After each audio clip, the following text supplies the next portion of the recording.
Hey, how's everybody doing? Today I'll be going over what critics thought about each movie in the SpongeBob franchise. This franchise spans multiple decades, so it'll be interesting to see how the movies have changed over the years. As always, thanks for watching and I hope you enjoy. This is why the SpongeBob movie is underrated. SpongeBob movie is a 2004 comedy starring Patrick and SpongeBob. And I mean, if you grew up in the early 2000s, this movie's obviously a classic. I've probably seen it 15, 20 times. And it's just one of those movies where everybody that you talk to just loves it, at least in my experience. I think it carries over the humor and tone of the show very well. There are a few animation differences, but I don't mind. In a clip sense, it lets me know if what I'm watching is the movie or the show. I actually think the darker styles of animation are unique to SpongeBob, at least at the time. I think the story is really solid, and also the movie is only an hour and 23 minutes long, so it really doesn't overstay its welcome. There's a cameo from David Hasselhoff, and while I don't think this movie is perfect, my final score for the SpongeBob movie is a 9 out of 10. Let me know, did you watch this film growing up?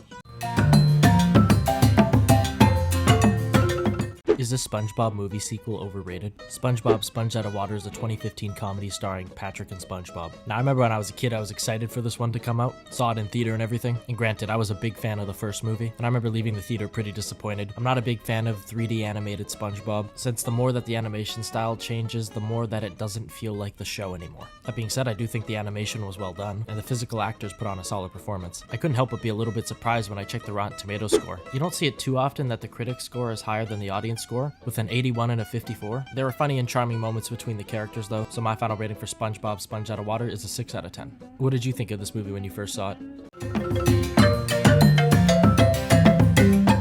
Why do critics like the SpongeBob movie Sponge on the Run? Sponge on the Run is a 2020 family comedy adventure starring Tom Kenny, Awkwafina, Clancy Brown, and many more. Keanu Reeves and Snoop Dogg also have their own roles in this one. So on Rotten Tomatoes, there's a pretty big difference between the audience and critic score, relatively. Sponge on the Run gets a 66% critic rating and a 49% audience rating. Even just at a first glance, the animation is obviously quite different from what SpongeBob is known for. And while the audience consensus says that it's fine, they say it kind of just feels like a regular SpongeBob episode dragged out, while the critics say that it keeps the charm of the original show. I feel a movie like this probably creates a small divide between the SpongeBob fan base, those who don't like the new animation style, and those who are fine with it and want to see the show innovate further. Let me know what you thought about Sponge on the Run.